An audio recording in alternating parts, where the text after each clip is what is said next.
За кой пореден път един и същи сън да сънувам, като и дете да се вълнувам, щом те сънувам, да те блинувам постоянно, щом те желая. История за началото на любовта и края.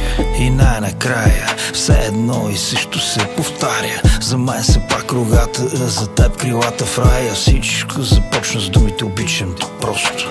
Първи точен изстрел, пробол ме страшно остро. Краката ми треперят, смисъл в живота да намерят. Две души самотни, отново сили да съберат. Една душа самотна и едно сърце отлет. Не знам как съм живял до сега без теб.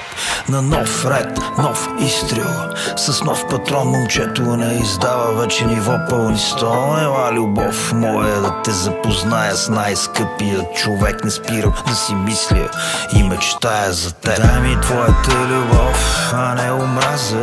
Аз живея да обичам, а не да мразя.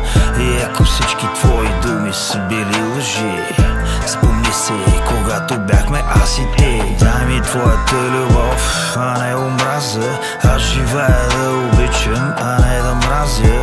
И ако всички твои думи са били лъжи, спомни си, когато бяхме аз и ти. Аз зная, няма нужда от празни приказки, нали? Ти ми казваш абсолютно всичко с очи, с поглед, който ме владява и мира не ми дава да се чувствам единствен и малък. Той ме кара, така ми харесва да бие лудо сърцето ми. Обичам те страшно много, момичето ми. Когато затворя очи, виждам лицето ти. Когато запуша уши, чувам гласчето ти. Ритма на сърцето ти чувствам, когато в мен бушуваш. Когато се смееш, танцуваш, пееш и шегуваш. Да нощуваш на открито изгревът, да изчакаш за един истински човек. Цял живот да чакаш, да го дочакаш и най-накрая да отблъснеш сърцето на момчето, на парченца да разпръснеш, да го откъснеш и заровиш в каменна градина. Просто един от всички, който идва